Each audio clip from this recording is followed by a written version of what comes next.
Good afternoon to you all, colleagues. Thank you very much also for me for joining us for our annual conference. It is my pleasure to introduce our first keynote speaker, Bruno Roelants. Bruno is the Director General of the International Cooperative Alliance, as Elizabeth mentioned earlier. He has over 30 years experience with the cooperative movement.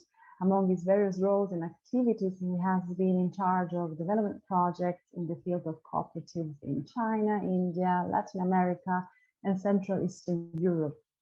Bruno also coordinated the group for representatives of cooperative organizations in Geneva during the 2001-2002 negotiations on the ILO recommendation on the promotion of cooperatives.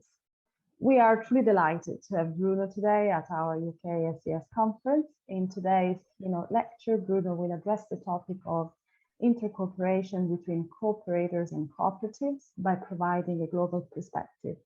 Thank you very much, Bruno, for accepting our invitation. The floor is all yours.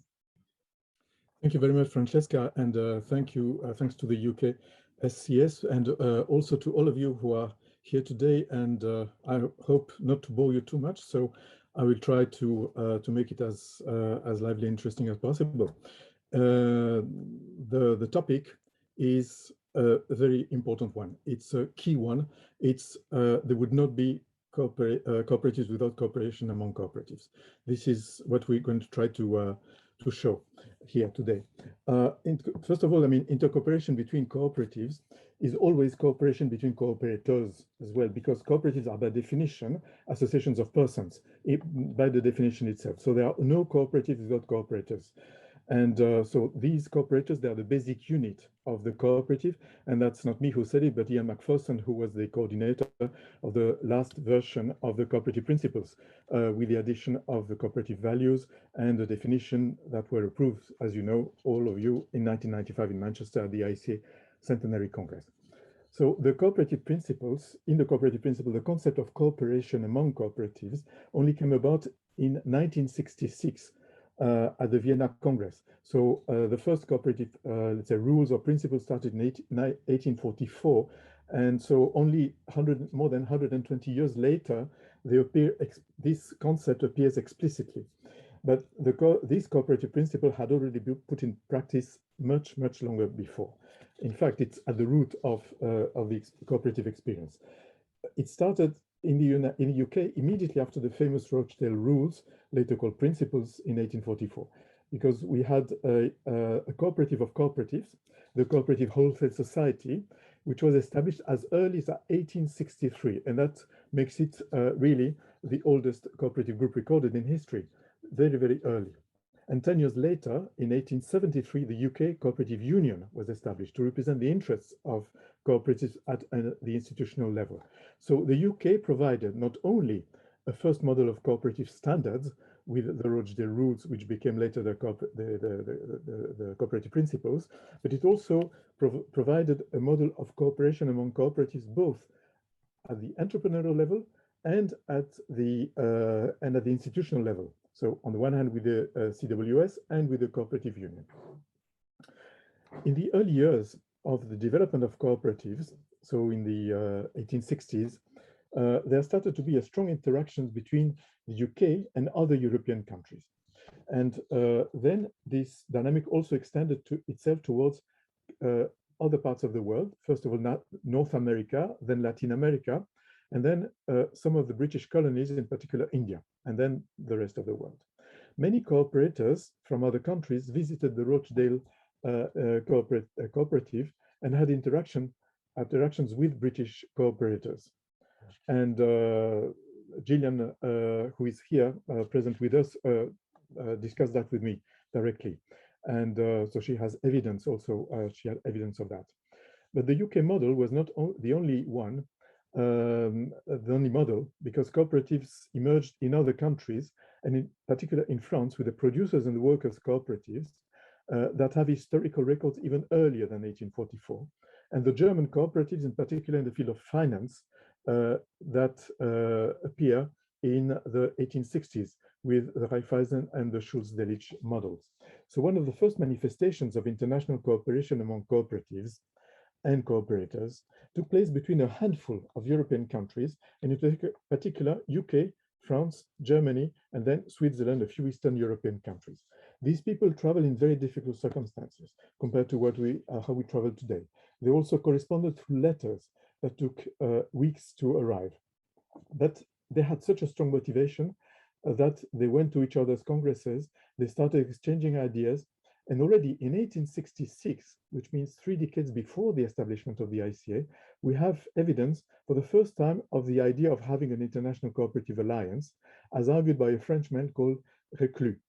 And the next year, the following year, 1867, Reclus was trying to organize a first international cooperative congress in Paris, and it should have happened had the Paris police not withdrawn its authorization at the last minute. And so that died down. A second proposal came in 1886, and you see that the idea, let's say, matured little by little. And in 1893, the preparations for the establishment of the ICA started, logistically speaking, and then the founding congress, of course, as you all know, took place in 1895 in London. But the ICA was established with the explicit purpose of A, exchanging information and data, B, promoting entrepreneurial dynamics among cooperatives and exchanges, and C, promoting the cooperative principles or standards as we call them today. And so these are 3 items of intercooperation, which started immediately, from the foundation of the ICA. So the ICA was started on the basis of intercooperation. We can say that the ICA accelerated this dynamic of cooperation between cooperatives and cooperators, which has started in the 1860s already. In the early years of the ICA, we see a number of cooperative pioneers, like Desjardins, for example, in Canada, that started corresponding with many people in other countries, in particular European countries, to establish their own cooperative models. In the cooperation among cooperatives, which developed as of then at the national level and the international level, it's important that we distinguish between 2 different types of intercooperation. One is entrepreneurial cooperation among cooperatives, and the other one is institutional cooperation among cooperatives. Of course, it's not always easy to distinguish clearly between both types, but we should distinguish them because there are 2 different functions of intercooperation. So methodologically, we should distinguish them. Let's first examine the entrepreneurial cooperation among cooperatives, and in particular, the development of secondary and tertiary cooperatives and higher level cooperatives in general, as well as cooperative groups, which in fact are some kind of multilateral combinations between cooperative enterprise in a horizontal fashion. And so we saw the early development of important cooperative groups like the Cooperative Wholesale Society as of 1863. Raiffeisen in Germany created the first rural credit cooperatives in the 1860s, a federation which in fact was more a group than a federation in the 1970s, and a central bank was established in the 1930s, several decades later. But that shows the gradual establishment of groups of cooperatives.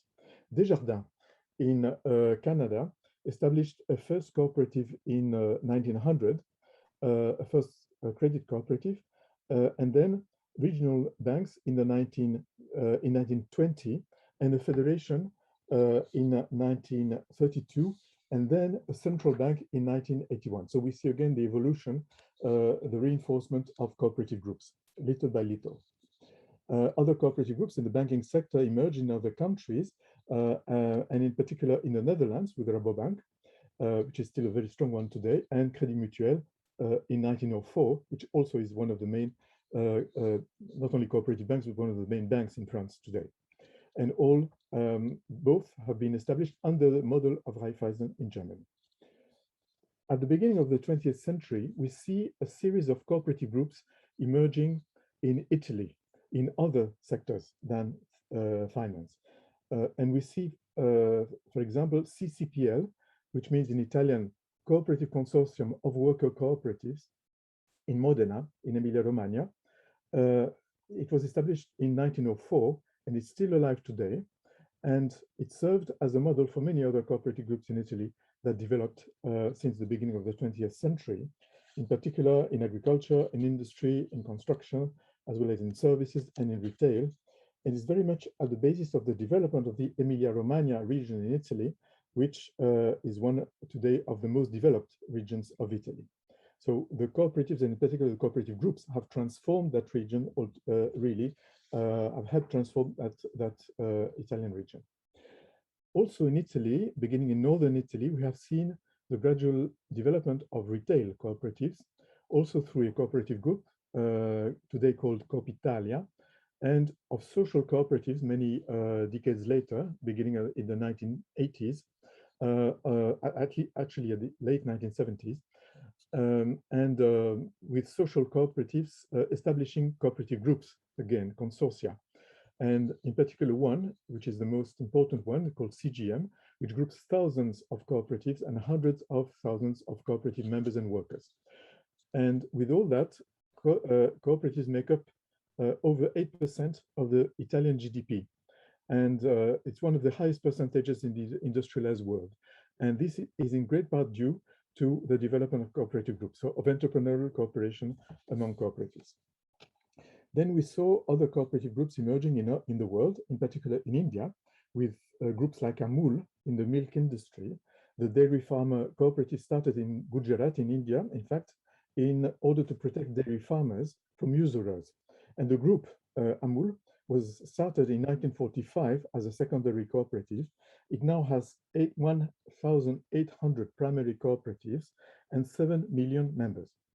But beyond itself, it promoted the dairy production in India in general through cooperatives, because the Amul Group stimulated an important government policy in India as of the 1960s. So it served as a blueprint for the wider development of dairy cooperatives in India. And as a result, and that was in the 1960s, and as a result, India today is the first producer of milk in the world. And this is due to cooperatives. And to cooperative groups, to the cooperation among cooperatives in the dairy industry. Other groups also in India saw the light in India. For example, you have IFCO in the fertilizer industry that started around in the 1960s with 50 primaries, and it now has 36,000 primaries, so a big development.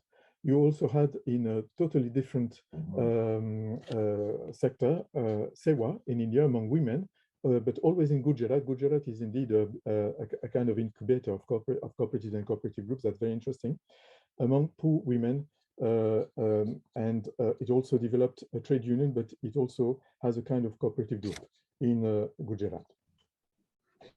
Then, of course, we have one of the most well-known cooperative groups, which is Mondragon in the Basque Country of Spain, that began in 1956, again with one cooperative, which is always one, and then second and a third one. And then also in the industry, but also consumer cooperative, a consumer cooperative, and then a cooperative bank 3 years later, which played the role of the group's first head until 1992. So a de facto kind of group head. But then there was a corporation, Mondragon Corporation, which was established in 1992, which replaced the bank as the head of the group. And now that group is active in industry, services, retail, agriculture, education, banking, insurance. So it covers most cooperative sectors. And it now groups over 100 cooperatives.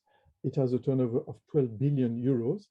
It has 80,000 workers, and it's the 10th largest group in Spain. And it has, again, like Emilia-Romagna in Italy, it has transformed the Basque Country. So it's not only cooperatives as scattered realities, but the cooperation among cooperatives that has, let's say, produced that very important development in the Basque Country, with a lot of externalities also in the development of the Basque region. All these groups are characterized by a national character, or when they internationalize, they establish subsidiaries. One of the big challenges in the next few years and decades will be how international entrepreneurial cooperation among cooperatives will be able to develop. And either through cooperatives that straddle borders, but that's very complicated because of legislation, or common projects, common tenders, and so on. We have a few isolated cases today of cooperatives that straddle borders, some among neighboring countries, and also in the field of cooperative platforms. But this is really incipient, and it will be very interesting to see what happens in the next few years in that field. But it's interesting to remember that the entrepreneurial cooperation at the international level was one of the three founding missions of the ICA, and it's the weakest one. It's the one in which we really have to work now, and we have to analyze also the reasons why this has not developed as strongly as the other two. Let's come back now to the institutional cooperation among cooperatives at the international level. So, of course, this is very much embodied by the ICA system, which started, as we said earlier, in 1895. So the ICA system has gradually established a series of regional, sectoral, and thematic institutions, similarly to how the cooperative movement has developed in many countries. So international cooperation among cooperatives at the international level includes cooperating among cooperative regions and cooperative sectors, as well as between the regions and the sectors. And this is another big effort we are trying to do now at the ICA within the system of the ICA, which has 4 regions and 8 sectoral organizations. The new ICA 2020-2030 strategic plan, which was approved in 2019 at the General Assembly, calls for more coordination within this system. And we are presently trying to do just that. So how to impulse better this cooperation among regions and sectors.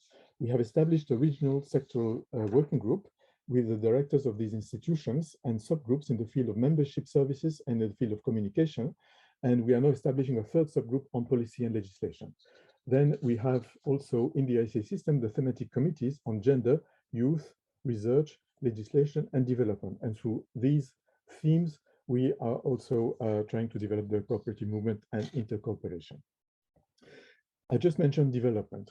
In the field of development, the ICA EU Partnership Program, which just finished 10 days ago and lasted about 5 years, contributed to a lot of intercooperation between the ICA Global and the 4 ICA regions. But more importantly, perhaps, it has begun to boost the developmental role of the cooperative movement. First of all, in the eyes of the European Commission, which, by the way, is one of the strongest actors, biggest actors of international cooperation development in the world. And but it now prompts us in the cooperative movement to go much further in intercooperation in the field of development.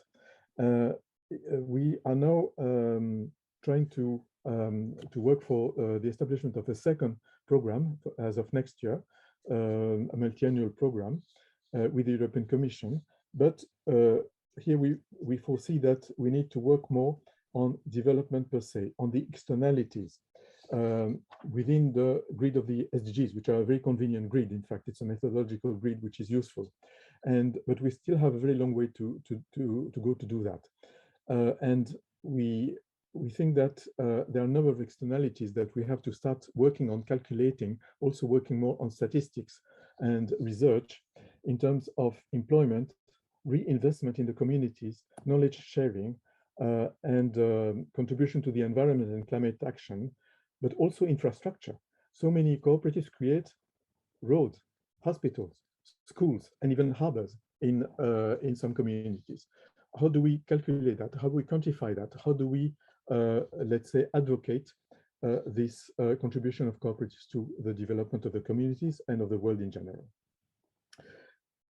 Intercooperation within the ICA system is very interesting because it has been perceived by the UN department, which drafts the UN Secretary General's report on cooperatives every 2 years, which is called UN DESA. 2 years ago, we just received the report of the Secretary General on cooperatives, just like that, like you did it. I mean, we received it at the ICA just like everybody received it. So they never interacted with us. But now, this year, they proactively reacted, let's say, called on us to work with them to prepare the UN Secretary General's report. And they asked us to co-organize the expert group meeting, which usually they organize themselves, and they handpick several experts in different parts of the world, and they organize it themselves. This year, for the first time, they organized it with us, ICA. And that's because they had perceived that we had several institutions that could, let's say, interact with each other. And in fact, we interacted with each other previously to that expert group meeting in order to have contents to offer to the Secretary General's report. So we are expecting that report at any day now, but it's the first time in the history of the ICA that we can see that there has been interaction with the UN on drafting that report. And so that's also the product of intercooperation internally in the ICA, because that reflects itself upon the UN. The UN knows that, observes that, and so let's say they call on us more easily than they did before to work together. And so we see here the concept of partnership and co-creation with public authorities, thanks to that intercooperation. I mentioned before that we had a thematic committee on law, and that was revived in 2019 in Kigali at the occasion of the General Assembly. And we also created a legislation assistance work at the ICA now, by which we provide assistance to any member who requests it. But cooperative legislation is closely related also to the cooperative standards, the definition, the values, and the principles which are enshrined in the ICA statement of the cooperative identity. The two are interconnected. So you cannot look at the issue of legislation without looking at the issue of the cooperative identity and the standards of the cooperative identity, and which are the product of intercooperation. And indeed, in relation to this cooperative identity, we have seen cooperation among cooperatives and cooperators internationally at its best. Indeed, the debate inside the ICA and its membership regarding these cooperative principles or standards, and in particular with the first reform of the principles in the 1930s, the second reform in the 1960s, the third reform in the 1990s, we have seen the capacity of the cooperative movement internationally not only to debate and promote these cooperative principles, but also to strengthen them, complete them, make them gradually better and stronger through years of preparation and lots of interaction and intercooperation. This is no small deed, because we don't have many examples of global standards that have been established by civil society itself. I see another one in a totally different field, which is of such standards established at the global level by civil society, and these are the rules of football, which were in fact invented in the UK more or less at the same time. It's very interesting, because it was also the moment in which civil society was organizing itself in the UK and in the world. But of course, this is a game, whereas cooperatives are a business model, so it's not the same thing. But in the field of business models, the capacity of cooperatives to promote a business model which is based on global standards that have gradually strengthened themselves and have become more complete is completely unique. The cooperative business model is the earliest of the business models among the types of enterprise that we have today. It appeared earlier than the typical shareholding company, and it appeared and it has, let's say, clearer and stronger standards, more clearly universal and applied globally. This is unique. This is an enormous wealth that we have, and that's the product of intercooperation. The global character of this business model, which is based on these standards, has prompted the UN system to recognize these standards. And that happened 7 years after the 1995 Congress with the ILO recommendation 193 on the promotion of cooperatives, which includes all the elements of all those standards which are in the statement on the cooperative identity. It includes the definition, the values, and the principles that are in that statement. And that's also unprecedented. But you have to know that in the making of ILO recommendation 193, cooperation among cooperatives was also tangible in the making, in the action itself. I had the privilege to be in the commission that debated and elaborated that recommendation, and I had the honor of coordinating the group of cooperators who in 2001 and for 2 weeks, 2002 for 2 weeks, were part of the negotiation. They had been accredited in either in the government group or the employees group or the trade union group. And so we coordinated, we were a small group of cooperators inside that wider negotiation room, and we coordinated with each other and also with the ICA in order to come up with, let's say, the best possible recommendation, and to have also all these standards in the recommendation. So that's, again, the product of, concretely, of cooperation among cooperators and cooperatives. And in fact, apart from these standards, the cooperative standards that we have obtained 100%, the rest of the recommendation was obtained 90% of what we wanted. So in fact, just before the second round of negotiations, there was a board meeting of the ICA where there was a blueprint, an ideal text that we wanted to have. The ICA board approved it, and we obtained 90% of that. So, and that's the fruit of intercooperation. Now, the existence of these international cooperative standards require from us cooperators at the global level to cooperate even more strongly. We are forced to cooperate internationally in order to promote these standards even further.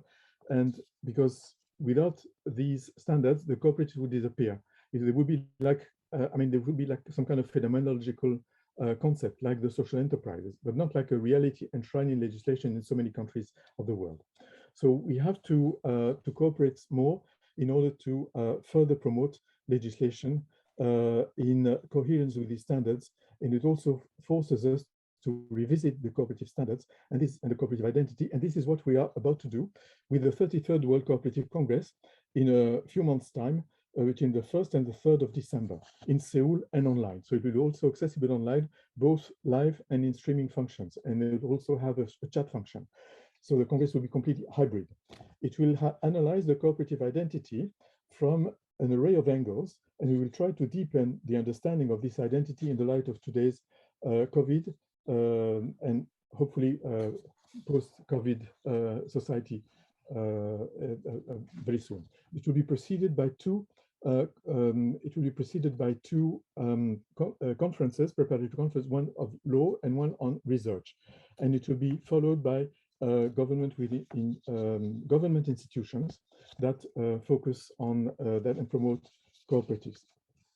And so it will start with the examination of the cooperative identity as per the statement on the cooperative identity.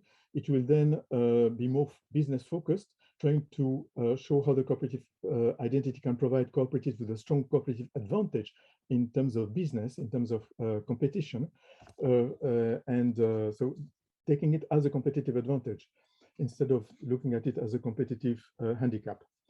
And the third and fourth part of the Congress will lead with all the global challenges that go beyond cooperatives per se, but to which cooperatives contribute significantly in the world.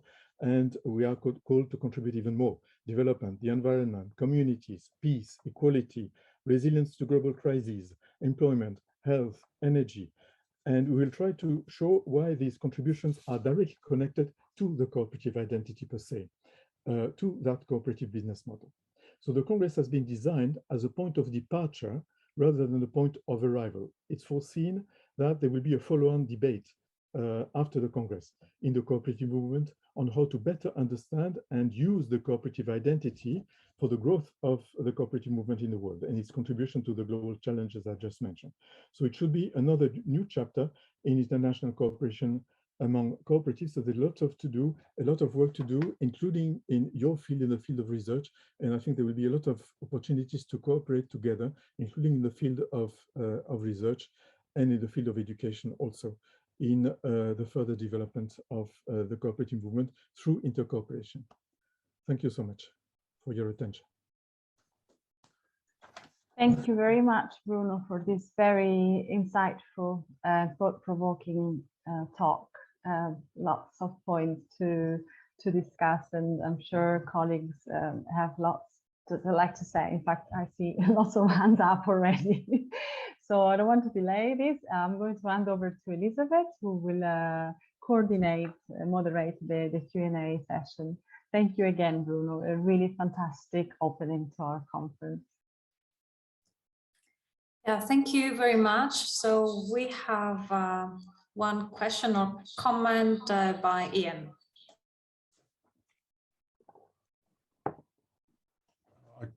Well, you caught me on the hop. I thought there were loads of people asking questions. Can you hear me okay? Well, thanks very much for the talk, Bruno. It was inspiring. But as someone that has been fighting a rearguard battle in the UK, along with an ex-colleague of yours, Rita Rhodes, I think, who used to work for the ICA, there's very serious concern about the state of the movement in the UK. and a lack of respect really for the ICA values, I believe. So we have a large, the CWS has become a bit of an elephant in the room, and is asserting hegemony over the movement generally. And it appears to be uninterested in the basic values. So membership is now seen, I believe, as no longer part of the identity of the group. Now, and also there's been a thrust to assert that social enterprise is no different to cooperatives, and cooperatives need to forget their any notion of any special capacity and simply see themselves as another social enterprise. So that it's a very odd, I guess it's a bit like Brexit. The UK has become this, you know, center of the universe that it seems to be ignorant of other developments, like the inspiring stuff that you're talking about. I used to be able to identify with that from within the UK movement. Now it's difficult, and Rita seems to share that concern too. So I'm just wondering, how best do we refocus the UK movement to get it to wake up to the sorts of things that you're talking about? Thank you, Ian. And I mean, first of all, it does not happen only in the UK. I mean, there are other countries where there have been, let's say, problems in the development of the cooperative movement, and it's also, you know, in different periods we see different countries having different, let's say, difficulties or crises or moments which are more difficult than others. So this is along the history of the cooperative movement. If you look at the global level, this is not unique to the UK. What is unique to the UK is that the cooperative movement as we know it today started in the UK. That's unique to the UK, and in fact it's in a way ironic that the UK started all that and is now having let's say is not, let's say, the strongest country in the moment in terms of cooperative development. And but it has happened also in other fields, in other countries as well. So sometimes when you are the founding country, it's not always the best position to renew yourself. And we saw that also in Germany, in other fields, in some cooperative sectors, because the Germans had a very strong, let's say, view of what cooperatives were and what they should do. And when you have such a strong view or such strong tradition, it's sometimes difficult to change. And in some cases, the newer countries, the countries where there's new legislation, a new development of cooperatives, new proactive development through, let's say, government policies and so on, sometimes it's easier because there is more of a blank page, if you like. There is less the weight of a history behind you. I would say there are a few points which I think where the UK movement could, let's say, could reinforce itself. And there are, in fact, I mean, I have seen that many UK people studying abroad, studying the cooperative movement. So the UK, maybe more than in other countries, we've seen many UK people going to France, going to Italy, going to other countries and so on. So there is, I think, a big baggage of knowledge that is there in the UK. And that is good, and that should probably be even more reinforced and be brought, let's say, to more systematic. It would be interesting also to have government officials to visit other countries to understand better, to catch, you know, the let's say, what can be interesting in other countries in terms of policies for the promotion of cooperatives. There is the issue of legislation, where let's say, of course, the cooperative movement in the UK has developed in within I'd say conception of law, which is specific to the UK, and which has developed also, of course, in the British colonies. But let's say we have seen that stronger, let's say, development of legislation in other countries has been absolutely critical to the development, the development of cooperatives, including of cooperative groups, which I mentioned earlier. For example, in the Basque Country, it's not only that Mondragon just developed like that. There is let's say, a very important law in the Basque Country that protects the Mondragon group in case of legal problems among the cooperatives of the group and so on. So there is legal protection, and so there are less legal and financial risks, for example. So very concrete things which have been developed in other countries and which could be, I think, a matter of interest.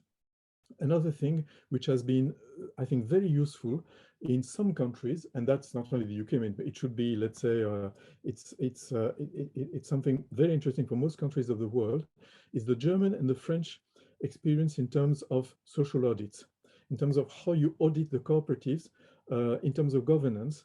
And it's compulsory now. It has become compulsory since 2014 in France for all types of cooperatives. So every cooperative in France will have to be x-rayed by external auditors, not only in terms of finance, but also in terms of the let's say the way the internal governance, the way the board is elected, and so on and so forth. This is a very important, I would say, lever to ensure that the cooperative identity is maintained and is protected. So, but I would say that the UK could also treasure its own origin of being the origin of the let's say of these standards, and understand that this has been let's say really genial, extraordinarily intelligent to have done that. I mean, the Rochdale pioneers were extremely intelligent. They did not even probably realize what they were doing, the extent of the importance of what they were doing. But maybe looking back at it, revisiting it, and understanding that this is the reason why cooperatives exist today.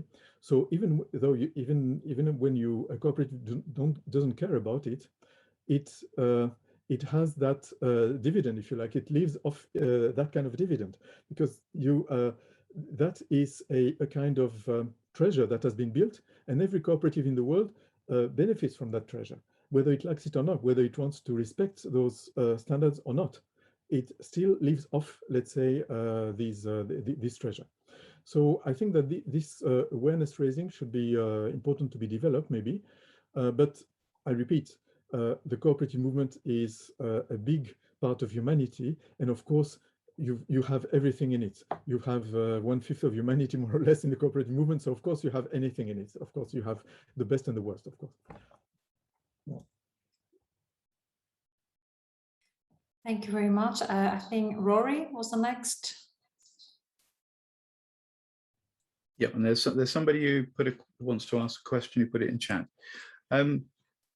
I've got a question for Bruno about the sort of institutional intercooperation, but just to briefly respond to Ian, I think there's a difference between the cooperative movement being forthright, claiming its role in developing the infrastructure of the social economy in the UK, which it did at the end of the 90s and the early 2000s, and then sort of saying, forget your cooperative identity. I don't think this debate that we're having is about forgetting the cooperative identity. It's about reasserting how important the cooperative movement was to the development of the social enterprise infrastructure, both in the UK and internationally. And that's something to be proud of and to talk up.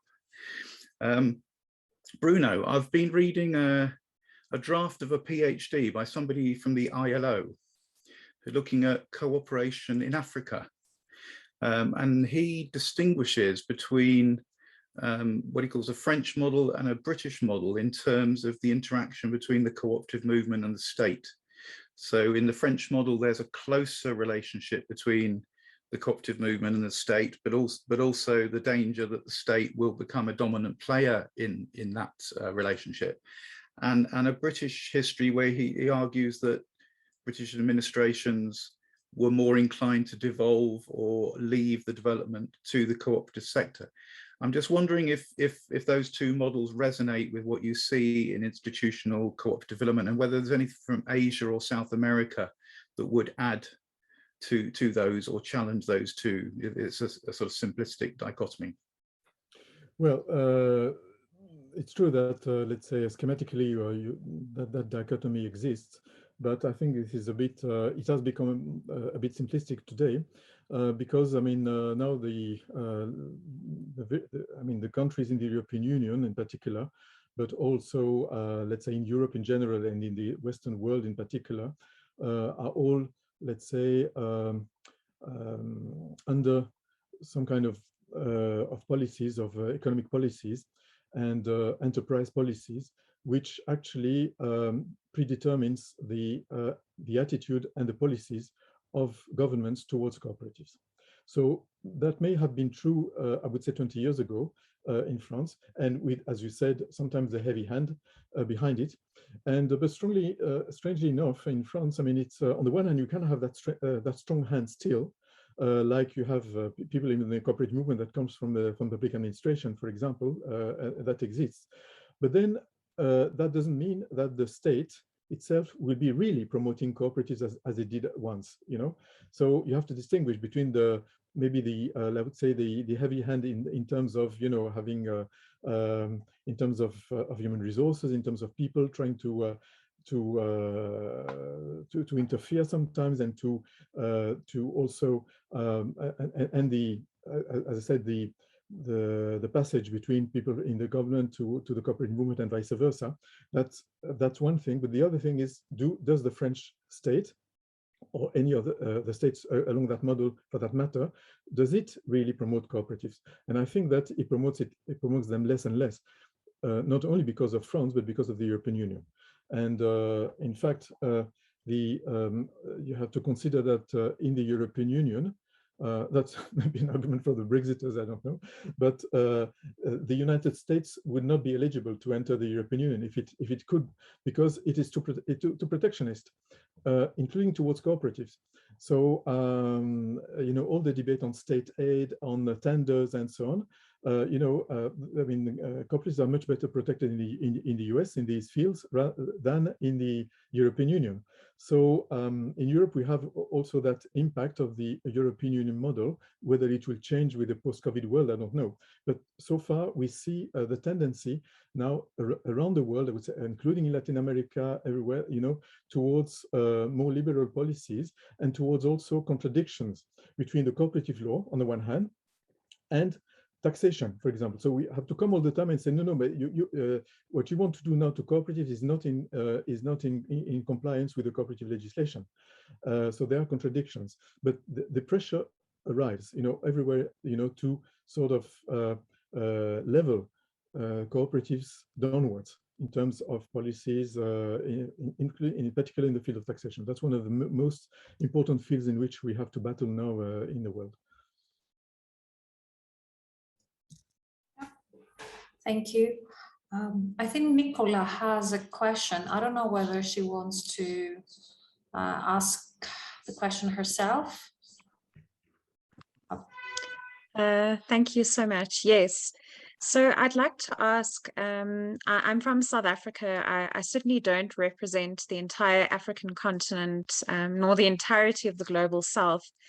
But I find that in these kinds of organizations, I very rarely hear references to or case studies around understandings of cooperation and the cooperative movements in these countries, which often differ quite a bit from the sort of westernized concepts and, you know, both at a level of, let me not say principles, because I think the principles are similar, but certainly the way that they are institutionalized, legislated, coordinated.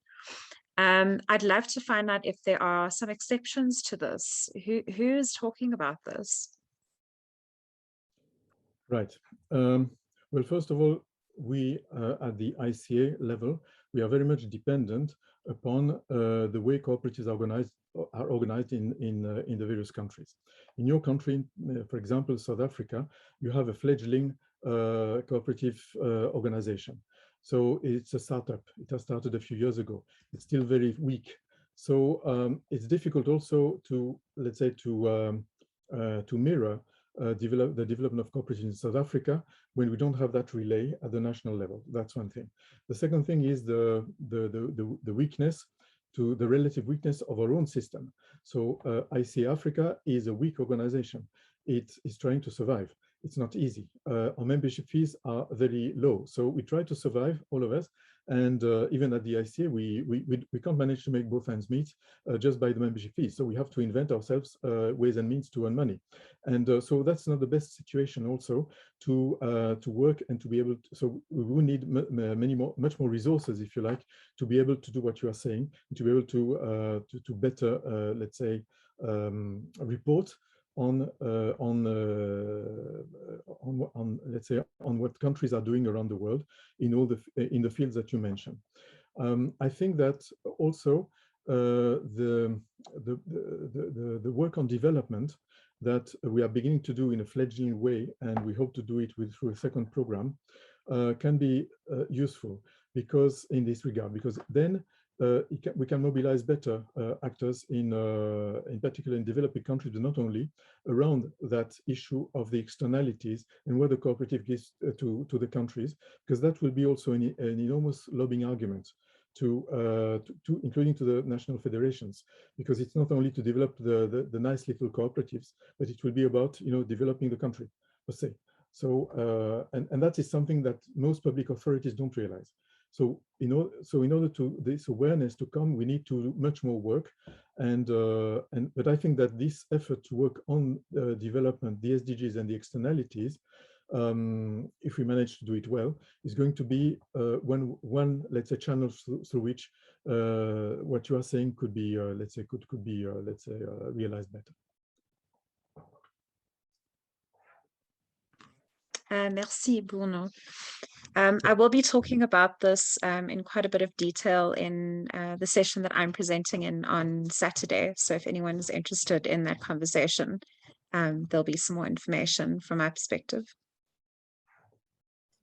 Great. Nick? This Nick, is it just one Nick? Yes, or yeah, I'm referring to you. Bruno, lovely to see you. Sorry it's not in the flesh. A very, very impressive, incredibly compact presentation, which covered an incredible amount of territory. Hopefully it will be available as a text later so we can interrogate it more deeply. I absolutely value your historical perspective and your geographical perspective. It seems to me if you can't understand time or place about where you are and when it is, you're not really in a position to go anywhere because you don't know where you're starting from. So I think that's a very, very important set of points. My other point I'd like to draw out of your presentation was the fact that cooperatives are an association of people and a business. And to echo Ian's point earlier, there's a tendency that the more successful the business becomes, the less successful the association becomes, and you get a sort of benign neglect. And then all of a sudden, when the business needs the association, it's too late. The association's gone. Its fans have gone. Its friends have gone. Its supporters have gone. So we need to find a mechanism or a set of processes whereby the association and the business prosper together and flourish together. So I think that's a very, very telling and important point. My question really is about the subject of this particular conference and this particular section about inter-trading and business between cooperatives. It struck me for some time there's a deep, deep flaw in the way that modern governments approach competition law. And many of them see cooperation between businesses who are not cooperatives, like in agriculture, or between cooperatives in the sort of cooperative wholesale society models as cartels. And I wondered what work was going on with the ICA and in Euro Co-op nowadays to try and persuade. I think this is a challenge at a European level, but obviously at a global level also, because legislation in Europe and North America does tend to get replicated around the world. Yeah. Is there a process or a challenge we can have to challenge that argument about competition and say that, to differentiate between cooperation between companies and cartelization? I mean, it's ironic, isn't it, that often we collaborate to get a better deal for the customer. We're not trying to rip anybody off. We're trying to get a better deal for the customer. So ironically, to me, that can't possibly be a cartel in that case. But it's often, you know, in the narrow confines of competition law, becomes that case. Once again, thank you for your presentation. Really deep, really enjoyable, and incredibly dense for such a short period of time. Thank you, Nick. And to respond to your question, yes, this is indeed a central point you're mentioning. It has to do with let's say the food systems and the value chains in particular. Of course, not only the food, but in particular in the food industry, in the food chain. And in fact, there is within 2 weeks now there is a UN food systems summit where we have already sent in advance, let's say, ICA position on that, and that includes indeed the issue which you mentioned of legislation that and the legislation which often, let's say, condemns cartels and so on, and so this is one of the key issues which cooperatives are encountering in trading among themselves and in doing, let's say, and in having these value chains among cooperatives. And so there is a lot of work to be done at the national level, but also the UN system has its role also in putting it forward. Let's say the debate on gradually changing also that vision about about catalyzation and so on, which of course is not correct. And you responded yourself, let's say, with the argument that you yourself mentioned, and which are absolutely correct. But we hope that, let's say, with the post-COVID period, with also all the problems that there are now in food systems that we see, and I would say all the axioms that are gradually becoming, let's say, suddenly, or more or less suddenly, I would say, with the pandemic, are being put in doubt. That we will see some other theories coming up, or at least the theory adapting itself to new realities, whereby we could be in a better international environment in order to build those food chains and those value chains in general among cooperatives in various countries. But that's one of the key issues indeed. I think that we will not solve it at once. We have already, let's say, put forward our opposition in front of the UN, the FAO, and so on. But I think we are just at the beginning of the debate and of the lobbying. Thank you very much. So any more comments or questions for Bruno?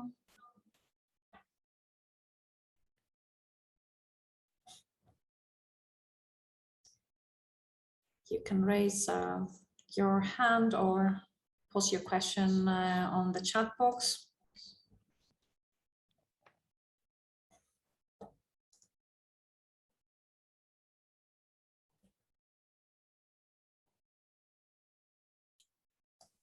Looks like we've had our fill.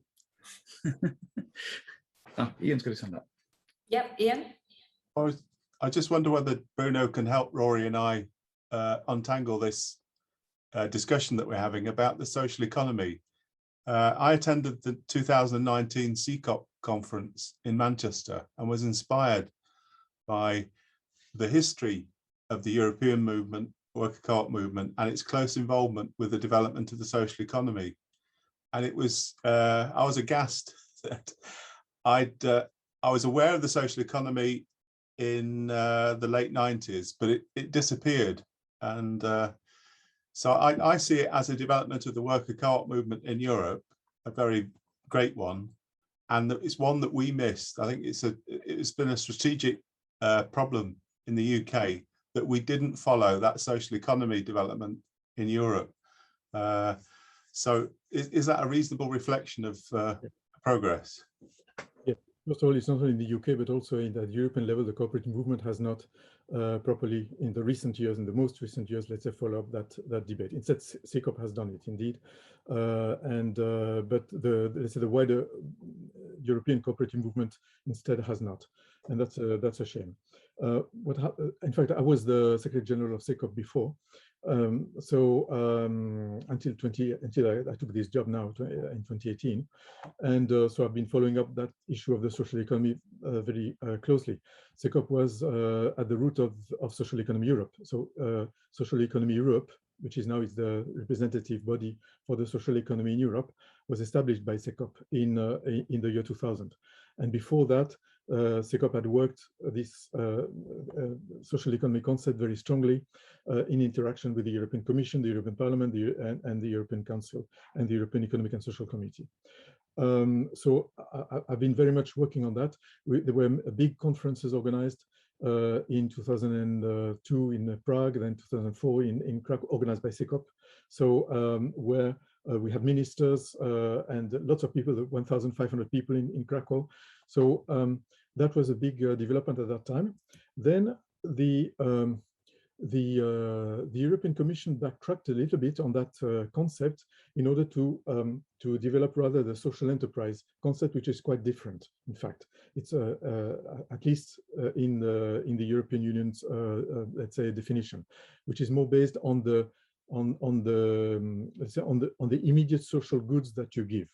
Whereas the social economy is more based on the structure of the enterprise and the long term, and therefore also the long term contribution of that enterprise to the community. And so it's more like an extension of the cooperatives. I mean, some of the cooperative standards are also extend themselves to the wider social and solidarity economy. Not all, but a number of them. And so on the basis of that, then CECOP continued to work with Social Economy Europe. And as you saw, you had that conference in the UK as well. In the meantime, there was an important one in 2014 in Italy, where I was involved, European Social Economy Conference, and where Italy joined the rest of the big European countries to push for the vision of the social economy, which includes all cooperatives. So that's important. All cooperatives are involved. So it's like so by promoting the social economy, we can promote the cooperatives themselves as well, provided we put ourselves in the center. If we exclude ourselves, of course, that's not going to happen. So in any case, whether we like it or not, this issue of the social economy has, let's say, mushroomed, has extended itself to now the whole UN system, to many countries in the world. I know it's something that you cannot just skip, you cannot shun it, whether you like it or not, whether your country has it or not as a public policy, let's say, field. You have to at the international level, we have no choice. So for that reason, also the ICA in 2019, when it voted its new 10-year strategic plan, included the social economy in it. And that was the first time the ICA ever included the social economy officially in one of its strategic plans. And in fact, in 2 weeks' time, we will be launching a coalition of international networks of the social economy. And that will be on the 22nd of this month. And so, yeah, sorry, yeah, 20, I think the 22nd, yeah. So by doing so, we are somehow trying to work in partnership now at the global level with other networks of the social and solidarity economy in the world. But we are responding to something which, in any case, we cannot escape. And but we think also that it's a way by which we can also reinforce cooperatives, but we have to remain in the middle. Okay, thank you very much. I think we have Rory. Do you want to respond to that, because we have one more question in the chat? I would take the question in chat first. It was posted first. Thank you. So Nicole is asking Bruno to share his thoughts on the role of business schools across the world in supporting the cooperative movement. Of business, sorry? Business schools across the world. So what's the role in supporting the cooperative movement? Yeah, that's a big issue, and that issue, in fact, is also included in the 10-year strategic plan of the ICA, which I just mentioned. And we are doing I would say, initial work to try to see how we can work better on to promote that issue of, let's say, of education and in cooperative education. And a big chunk of it, of course, has to do with the business courses. So we have seen in the last 40, 50 years, a big movement backward, by which, let's say, cooperatives have been taught less and less in business schools, in business courses. And this is something which has to be, let's say, reverted. And of course, no wonder then that these people who are in the business, following these business courses, afterwards are modeled in the education along with one specific type of enterprise.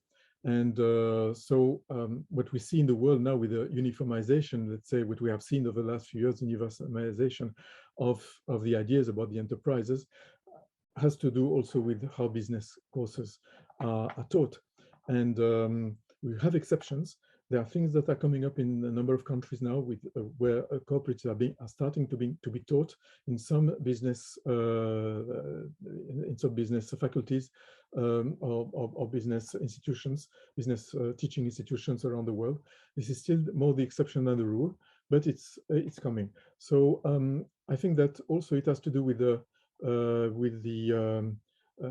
dedication in terms of research, of course. I mean, and also the advocacy and policy work that we will be able to do together at the international level that will, let's say, attract more the attention on cooperatives, and this could have, let's say, a good effect on business courses. And but we don't even know. I mean, we don't have a real mapping, a good map. So we should first, let's say, make sure and see around the world, let's say, how many people actually teach on cooperatives. For example, you, Elizabeth, I mean, you do not officially teach on cooperatives, but you are able in your teaching to talk about, you can mention cooperatives, you have that freedom. But how do I know? I know because I came across you, you know, but how can we put all that together and show and have a first mapping and then see where are the needs and what are the policies that should be, let's say, pushed forward.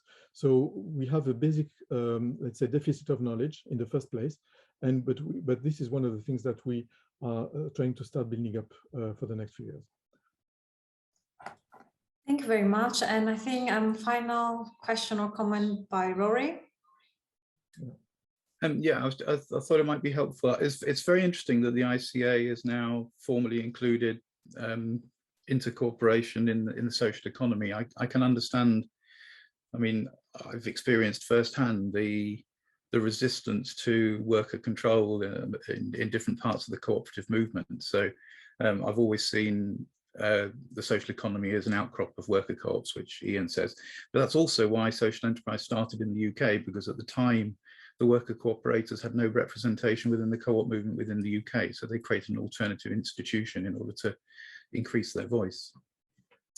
I was interested in your views of whether, because the UN is embracing the social and solidarity economy as a concept.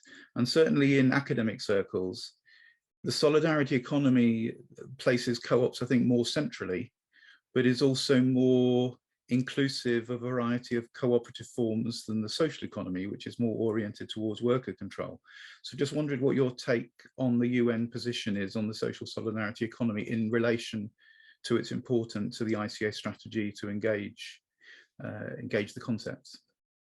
Well, whereas, of course, you're right, the social and solidarity economy has to do with worker cooperatives. However, let's say what we have seen developing itself in terms of public policies, in terms of legislation at the national level, and in terms of definition, which are gradually, let's say, building up in terms of what is it, the social and solidarity economy, it actually includes each and every type of cooperative. And that's different from the social enterprise concept, at least in this European version, where it's only the social cooperative that would correspond to that field. Yeah, whereas the social economy is much wider, so it includes all types of cooperatives. We see it in the French legislation, in the Spanish legislation on social economy, for example. It's absolutely clear. So it includes all of us as cooperative movement. And this is where also it's interesting because we can put all our forces together into it. and see what are the common denominators we may have with other actors like the mutuals and the associations in particular, and the social enterprises. So this is I mean, in the UN version, this is more like that. It's more, I mean, they have taken more that wider view of the social and solidarity economy, and it's also what seems to be coming up in the various discussions around a possible UN resolution on the social and solidarity economy, which will not be voted in this particular General Assembly, I think, unless there is a sudden change, but normally it will be maybe next year. And also what is instead certain is that the ILO will deal with that topic next year in its International Labour Conference. So and so it will start working on it this month already with the preparatory work. And but again, at the ILO, it's again within that framework, that with that kind of definition. So it very much includes us, all of us as cooperatives. So by creating that coalition with other actors of the social and solidarity economy as ICA and not as say worker cooperatives, COPA, for example, but as ICA, we are, let's say, putting ourselves the whole cooperative movement into it, and putting all our weight into it, and also trying to show, if possible, that we are maybe not the dominant, but at least one of the main actors there. And with the development of statistics, we also hope to show that we represent an enormous chunk of that, let's say, of that field of the economy. Yeah. Yes, and I suspect that there are some members of this society who'll be slightly alarmed at the commitment of the ICA, but I certainly am very pleased. Right, thanks. That was approved by the ICA General Assembly. So it also means that the ICA has come, you know, has matured in a way in this regard. And this has been argued, this has been discussed, and yeah. That's really interesting. Thank you. Well, thank you so much. I think we've reached the end of this session. I want to invite everyone to give a warm and big round of virtual applause to Bruno for this very informative and really, really interesting discussion. Thank you very much.